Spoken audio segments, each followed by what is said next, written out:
Okay, so I'm doing a real-time card shuffle and an audio, and then I'll add some images afterwards. So this is just the audio. You can hear the cards. You can also probably hear wind and gardening stuff, like dogs barking in the distance. So perhaps we can treat this as an ASMR as well. Let's see how it goes. I'd already started to shuffle and then decided to press record because I felt this lovely divine feminine energy floating through. Very relaxed, very open, very sensuous, very Taurian, Empress energy, sensuality, flow, abundance, grace, ease. All these qualities. Okay. 3 cards just fell. I'm not going to take them, but I know there's 4. And that was the 9 of Swords, Death, the Hermit, and then the Emperor, which I saw last. So the 9 of Swords, someone sort of, I'd say, got a headache. I've got a headache, so I can relate to that. Death, transformation. I see someone's, isn't that funny that the Emperor comes up? I am going to do another reading on the Divine Masculine, Divine Sacred Masculine. I did one the other day. I uploaded it, but I've kind of archived it for a moment, and I'm going to re-record one for that. So maybe this is a message for the Divine Masculine, whether that's in inner Divine Masculine or counterparts, inner or outer, like a belly button. 9 of Swords, someone's been in their head. Sleepless nights for the longest time. Death, I'm seeing ego death, transformation process. The Hermit going within, finding that light within, resulting in the Emperor. I mean, well, that says it all really, doesn't it? And at the bottom of the deck we've got Queen of Pentacles. So that's incredibly powerful. I'm putting those back in the deck and I'm going to shuffle a bit more because I really quite like this. Let's see if I can adjust the audio a bit better. This is a little bit ad hoc. Let's just go with it. I really like this sensuous, flowing feel of the cards shuffling. And popped out Knight of Swords, which really does in this moment feel like a bit like Knight of Wands coming in. Feels like a love offer that someone's excited about, and that they have clarity on, and makes logical sense. The image, the card is smiling, the horse is smiling. This is the Affirmators Tarot. I love this deck for the packaging, the back of the deck, and all the beautiful messages inside the booklet are stunning. And the imagery is very light, very kind of playful, innocent, humorous, perhaps as well.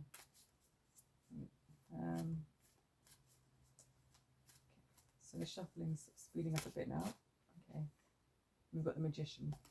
I feel like this is either for a Divine Masculine, it's about your inner Divine Masculine, or about a Divine Masculine coming in at quite a pace. I was going to say he's manifesting you, but actually the masculine, the Divine Sacred Masculine, the masculine energy is the activator, the action taker, so the one that makes the moves. So I'm seeing him manifesting you. He's coming in. You know, that's what they do. They come in strong. Again, this is sped up, so perhaps this beautiful divine sacred feminine empress energy that I was feeling at first is magnetizing and drawing in and attracting and waking up,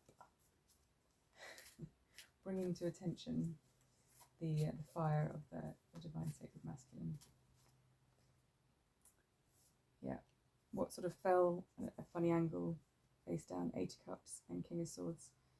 So I see him cutting out the bullshit, especially with this imagery of the Eight of Cups. I actually see it as a man moving from the inner child leading the way to his inner divine sacred masculine.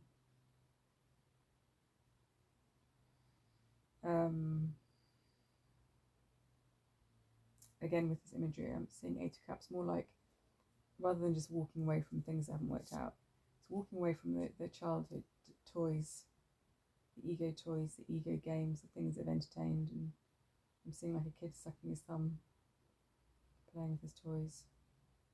And behind that, we've got the King of Swords that takes no nonsense, takes no bullshit. So he's in his King of Swords energy. So far, we've seen him in the Emperor energy through that journey.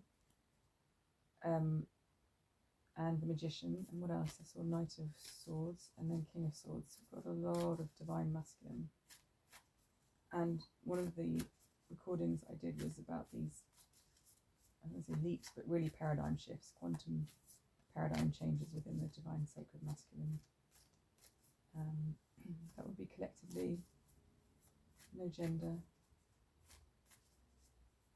It's like the divine sacred masculine is actually coming online. And whether or not, that's what I'm hearing, whether or not, argue whether it's been online before or not. The point is, something right now, it's coming online in a big way. It's not just leveling up, it's not time shifts, timelines, it's a huge evolutionary step. And the divine sacred inner masculine is excited. He's got his room back, he's got his fire. And he's integrating all of the kings, the pentacles, the cups, the wands, the swords. It's like he's finally recognizing the truth of his power, which is internal rather than external. And from that place of internal power, he comes from a place of power. So his actions in the world vibrate and resonate from that inner place of power, that bursting forth that is so vibrant and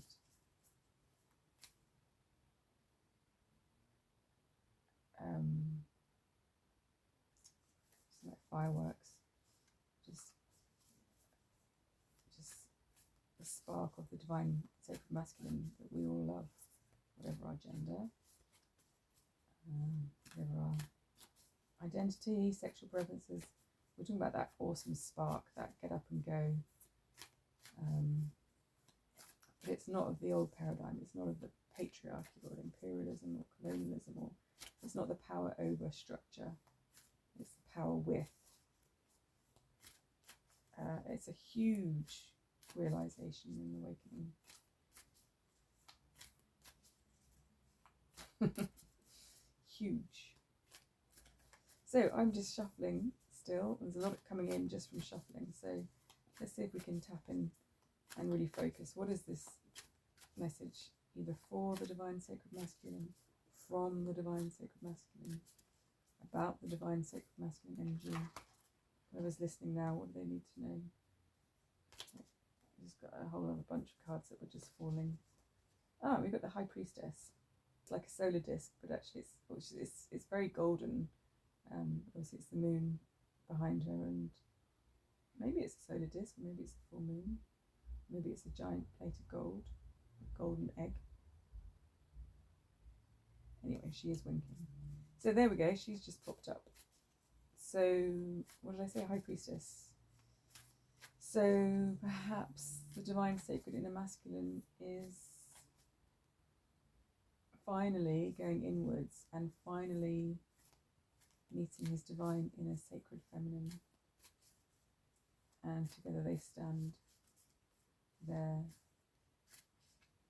equal in their power, equal in their presence, equal in their value, worth, and beingness, and also completely different in their ways of being, and this light and the dark, the active and the receptive, the passive and the proactive. Right, lots of nice downloads coming with this shuffling. Again, I'm feeling this beautiful flow of divine sacred energy. So we've switched back into the divine sacred feminine energy, which is all flowy and sensual. The energy's flipped. So this is a message for both the divine sacred inner masculine and the divine sacred inner feminine. And let's stick with inner, because we know that ultimately that's where the greatest power, that is the one and only true great power, is within.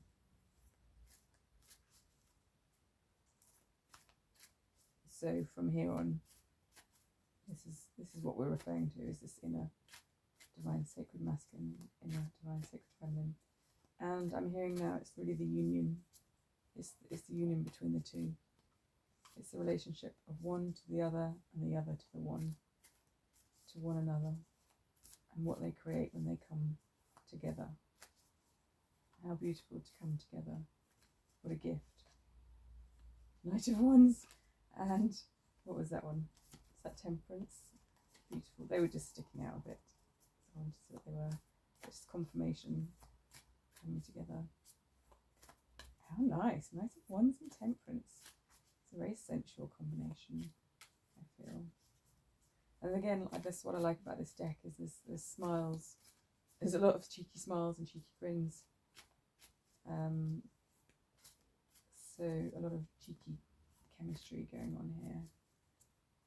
And really that's what this is about. That's what a lot of things point towards and guide us towards. It's the love that already resides within, and it is that love that we have within us between our own divine sacred feminine and divine sacred masculine, and their relationship with one another, and our relationship to them. And knowing that that relationship is there and is paramount, regardless of what's in the external world. So you can feel the love, be in the love. They are already together, they are already united within you, because they are both aspects of self.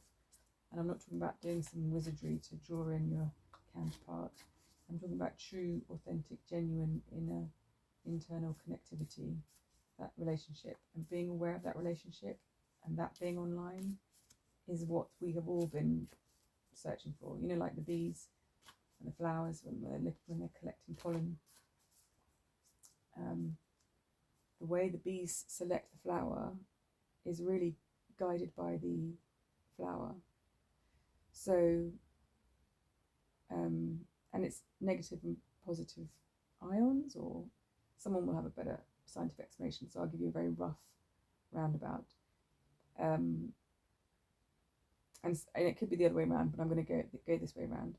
So when a bee has already been to a flower and taken some pollen, the electric charge, for want of a better word, say goes from negative to positive. Okay, so when another bee flies up, buzzes up, the positive charge isn't interesting to the bee, because it knows there's no charge, there's nothing there for them. So they go to the next flower, which is a negative charge.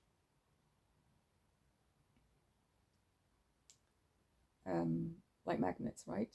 And then after a few moments, however long it takes, when the flower has flushed up with some more pollen, she calibrates back into the other polarity.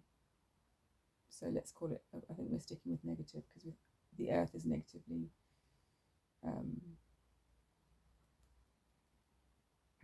negatively grounded. Yeah, okay. It was really badly explained, but it's like magnets, and it's like a traffic light system with just on off. Is the magnet on or is the magnet off? When there's not enough pollen and the flower's busy just fluffing up her pollen, then the magnet is off. And then when she's ready and there's enough pollen, the magnet switches to back on. And the bees buzz around reading all these little kind of fairy lights of magnetic information. Even when you've got like a whole shrub, yeah, and you see them buzzing around, they seem to be making choices. They're just feeling their way in to where the magnets are on, and, buzzing around. Okay, we've got that covered. Okay, so can we please have, let's do a 3-card pull. We're going to do the past, present, and future state of this union between the divine, sacred, inner masculine, divine, sacred, inner feminine. Let's have a look at the union of that relationship. Let's look at the history. Let's look at the story, the flow, the arc of this story. So first card, we have Judgment. I'm getting Garden of Eden, Apple, Adam and Eve, Lilith and Adam, Judgment cast, and I'll have to put images. This is such beautiful.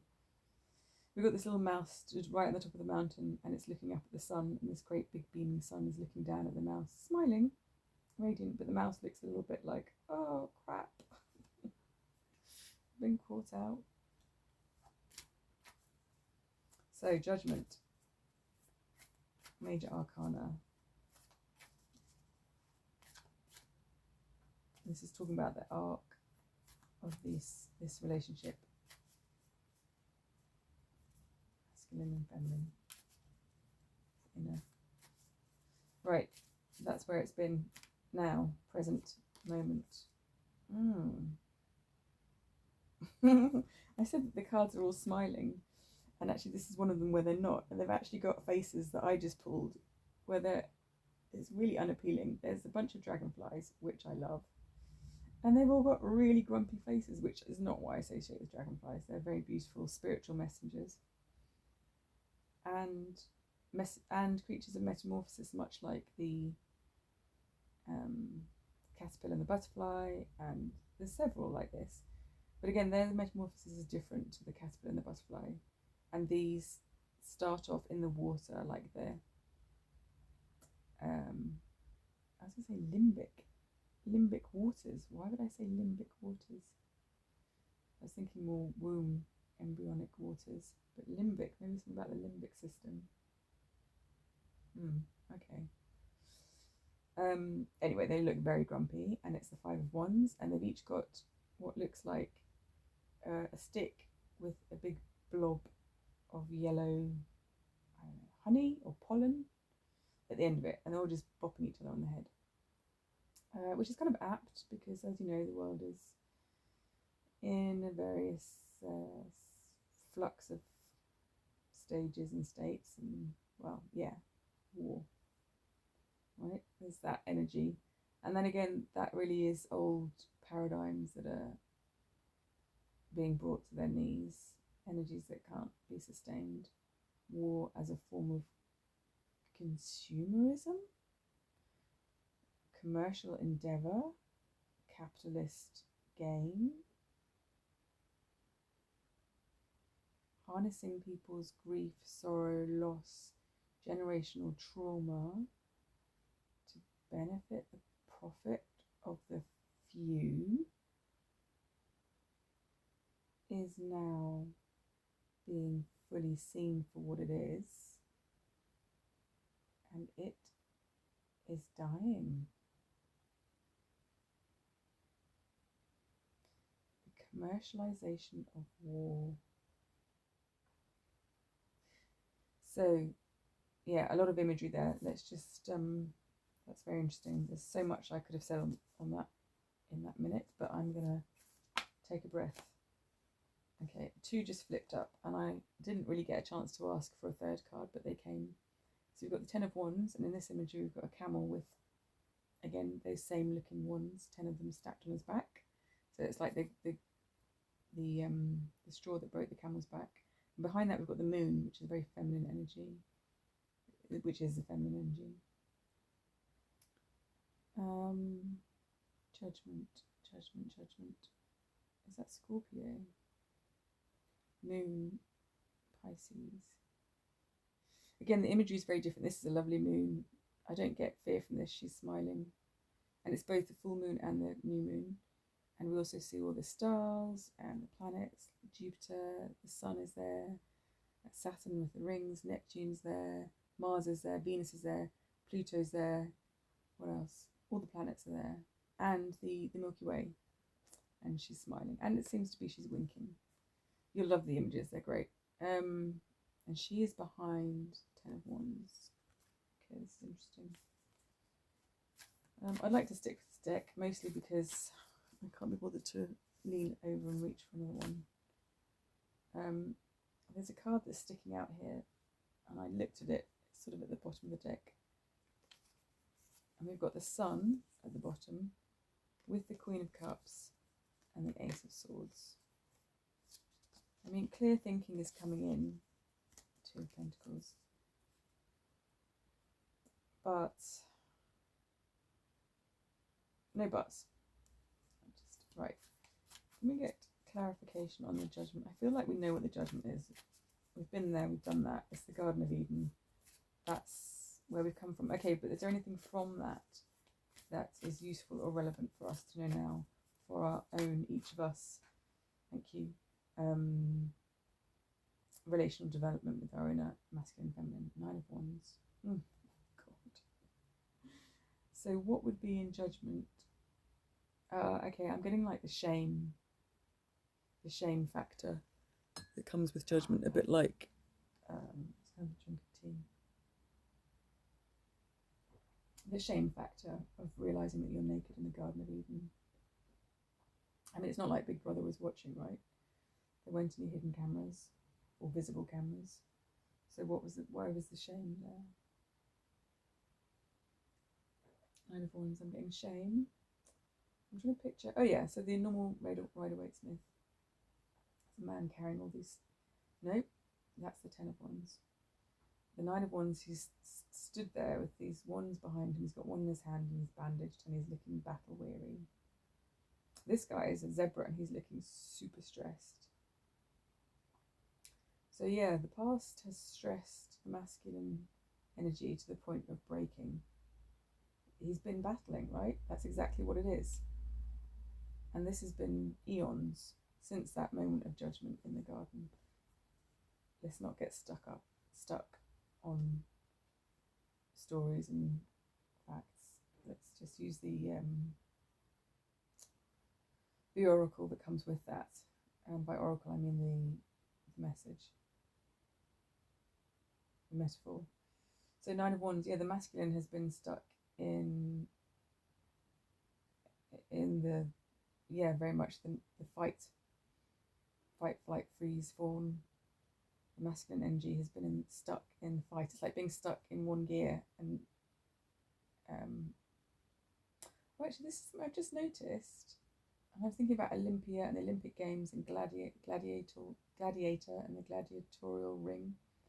I've not noticed this before, but these ones, 3 of them are set like a little hurdles, like you would on a sprint, a race. And then we've got in the background, some of them are crossed. So it's like an assault course, and that was celebrated. So, and cheered on, much like the blood sports of the gladiatorial ring. So not only were they all, I'm saying they, I mean the masculine energy, stuck in this fight, flight, freeze, but then there was a bloodlust and thirst for that, so it was promoted. Oh God, there's a very long-winded way of saying. So what we need to do, maybe this is why I said about limbic system, in terms of valuable information, in terms of now, we actually need to bring healing to our inner masculine. Okay, we know this is obvious. Same with the inner feminine. But it is specifically around this action orientatedness of the masculine, which is its nature, but it's been overwrought by that. Okay, I'm just going to have another cup of tea, just gather this moment.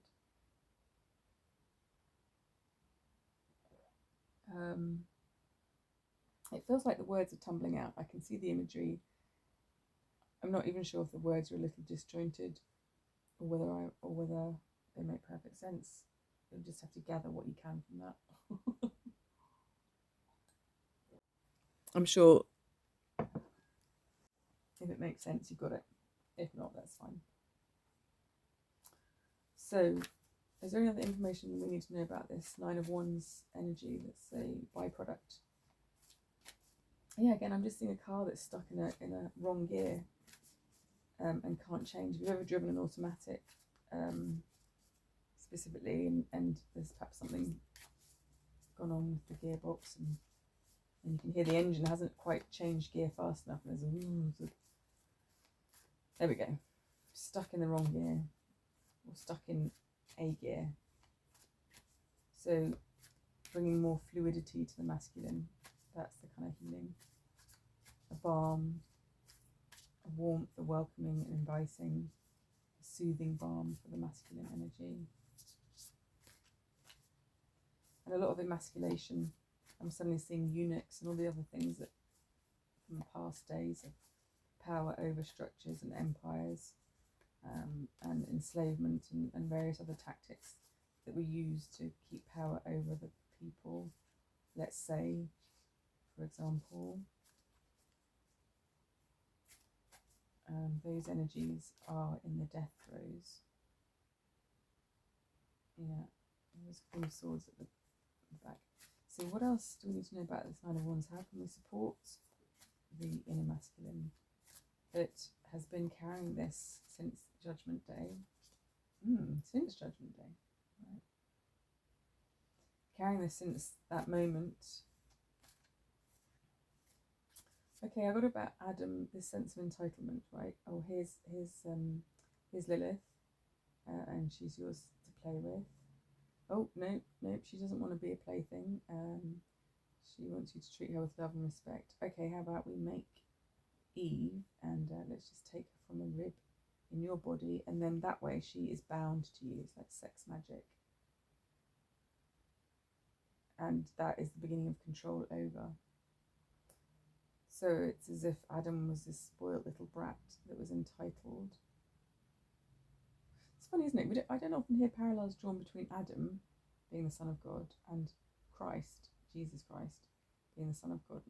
Because if you think about it, Adam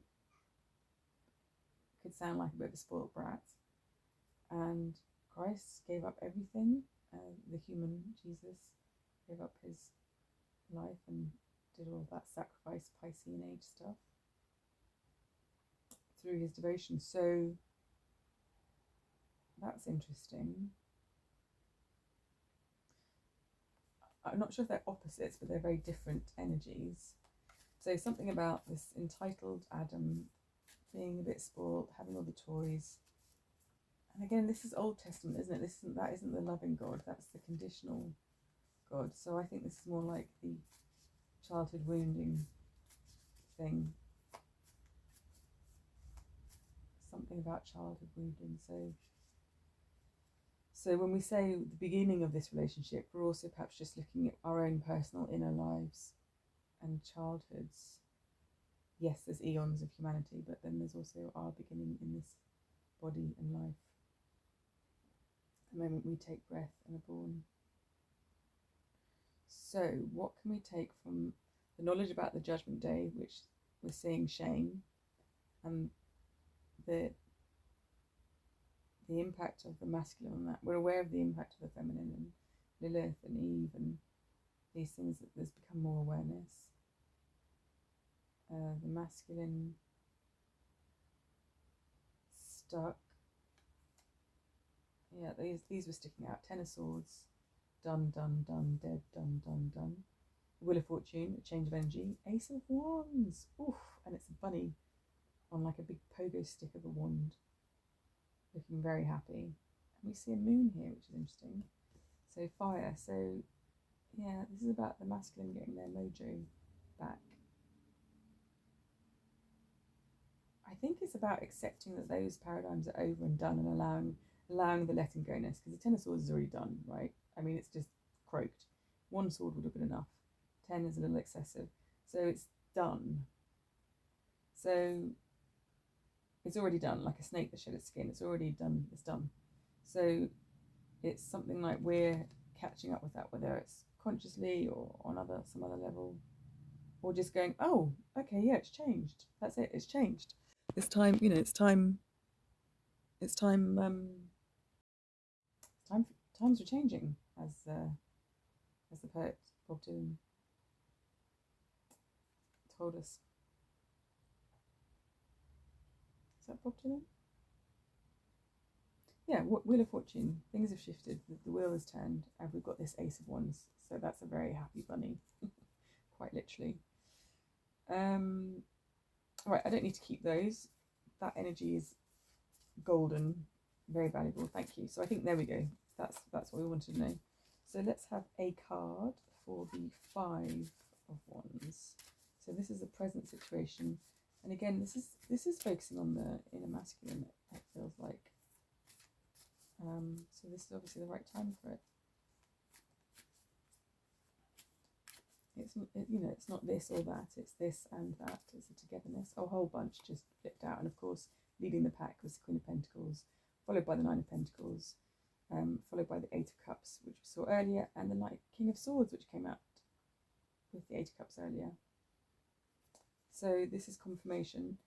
The Nine of Pentacles here is an elephant and looks rather masculine, but traditionally is the precursor to the Empress card. So she's independent in her garden, got her pentacles, got her hawk. And Queen of Pentacles is abundance and nurturing. So it is about this abundant, nurturing energy that is facilitating this Eight of Cups, sort of entitled, I don't want to say Peter Pan. I'm not trying to criticize Peter Pan, but kind of the toxic masculine energy that is extremely immature. Extremely immature. Not to say that the toxic feminine isn't, but we're just talking about this right now.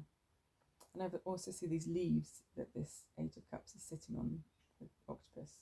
Did I mention it was an octopus? I've seen marijuana leaves for some reason, or pots, yeah. So it's like giving up these childish things that the inner masculine, whoever you are, has felt entitled to. I've worked really hard. I earned this. I deserve this. And the King of Swords is saying, really? Fucking try being a king. Try being an emperor and then tell me.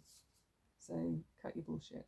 And I like this King of Swords. It's a big ape, and it takes up a lot of space. It's big, it's chunky. And he's got some butterflies surrounding him, and he's got, with his cloak and his regal outfit, he's got this bolt of lightning. So it's like this genius level of clear thinking.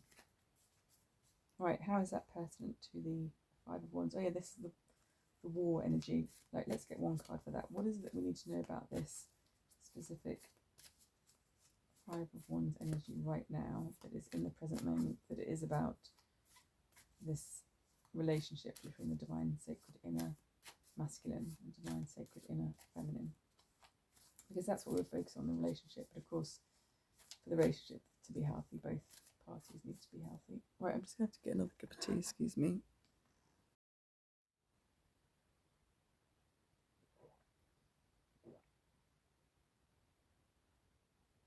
So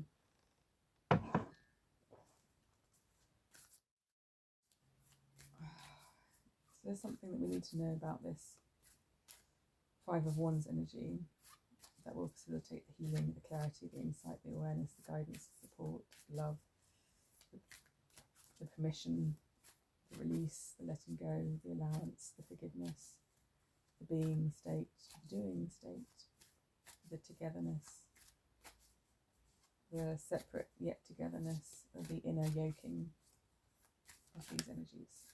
Okay, what flipped? The Hermit and then the Emperor. Yeah, so the cards are perhaps a little bit sticky because they came out together earlier as well. So it is a call to go within, or if that process has already been something that's been going for a while, it's a call to shine that light and leading the way for the Emperor energy. I mean, he's non-effable with, as in don't F. That's funny, non-effable. Is that, there's a word, isn't there, affable, when someone's sort of quite affable. So he's non-effable with.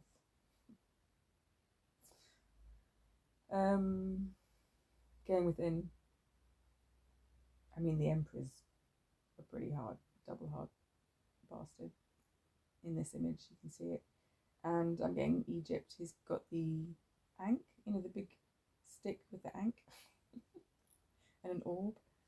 He's a water buffalo in this, and he's wearing gold, and it looks like it's dripping with honey, his throne. A beautiful energy. How does that help the Five of Wands? I think it's just knowing that no matter what is going on in your world, in your life, in the greater world, in the collective, no matter what we see externally and out there, we have to keep going within and taking responsibility within. And the Emperor is the buck stops here. And actually, you can almost imagine a buck running along and this Emperor slamming his ankh down. God, you know, just commanding that the buck stops. I know it doesn't mean normally a buck. But yeah, and a buck is a young deer, isn't it? Or a young animal. So the Emperor is, again, not taking any shit.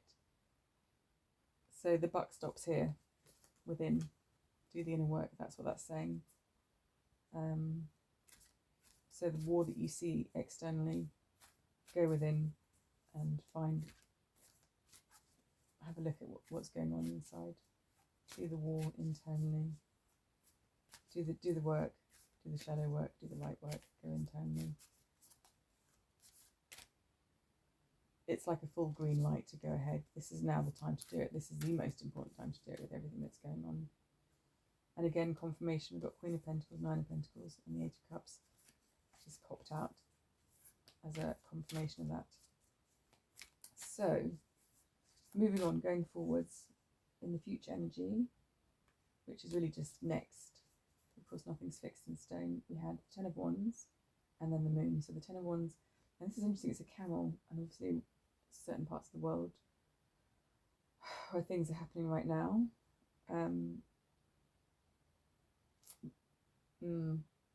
I mean, things have been bubbling for decades and centuries and eons, haven't they? Because there's always, where there's manufactured or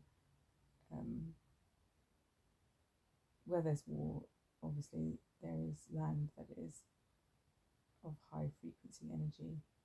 Usually, not always. The war is masking that, let's say, perhaps.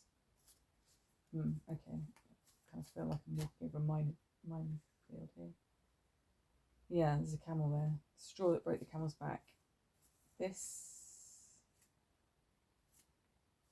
it's like the beginning of the end. This commercialization, this consumerism of war is killing itself. It can't be sustained, it can't be continued. Aside being morally and ethically completely abhorrent. Truly no one wins.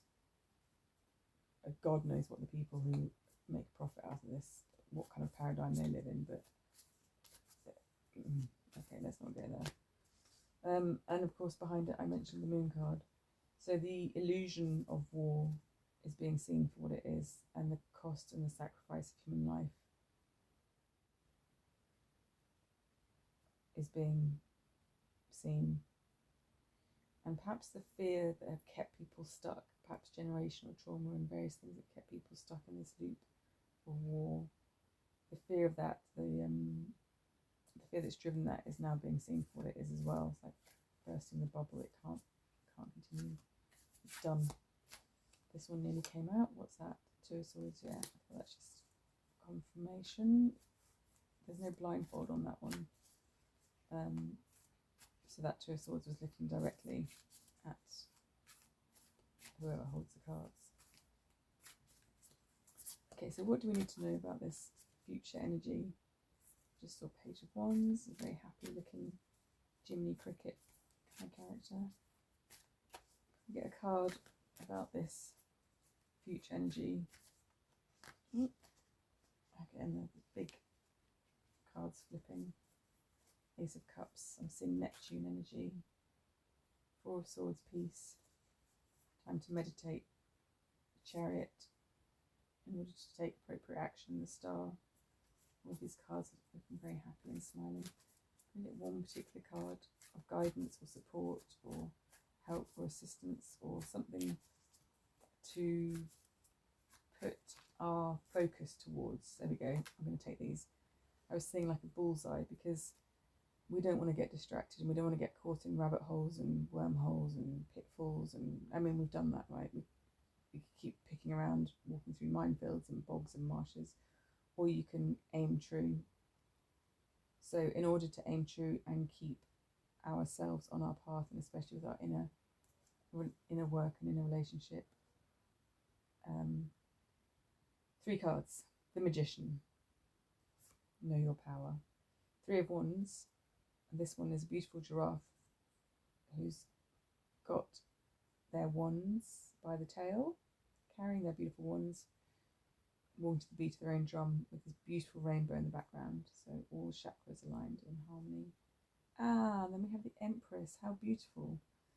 So we have the Empress show up in the current place, and we have the Empress showing up in the future energy. This is where we're headed. So we need to keep our focus on the Magician. So owning our power, what we're manifesting, where we're placing our energy and attention. 3 of Wands, new horizons, new ventures, lush, joyful, creative, fiery, sparky, fun, joy. This is where I'm going next. Fun adventures ahead. And the Empress overseeing it all. Beautiful, receptive energy. Depths of wisdom beyond all human knowing. She's in her grace and she's overseeing this process. So we have the ultimate divine, sacred, masculine energies overseeing all of our own inner process of that integration. We're learning to, I'm just seeing an image of, you know how you have 2 magnets and they either repel or come together. We're learning a hugely powerful alchemical process, Magician, of mastering these energies within us. And clearly humanity hasn't done a very good job of that in the past, because it's littered with this real, it's like being given a Ferrari and just having no idea how to drive, or what driving even is or means or looks like, and just smashing it up and down, just driving, cranking the gears, just effing it about. And if you think about, that's kind of how humanity's been ambling along, and now we are learning that we have the power within us, and it's not about having power that's power over others, it's the power within us, and from that place of grace we see life blossom and unfold around us in these beautiful magical ways. And again, there's so much in this imagery of these cards, but I think that was a really long message, and I'll try and edit it if possible. Bottom of the deck, Ace of Swords, and we've got a beautiful wise owl wearing a pair of glasses. So keeping the mind true and focused and steady and on course. Great, that's it, keep going, doing a good job.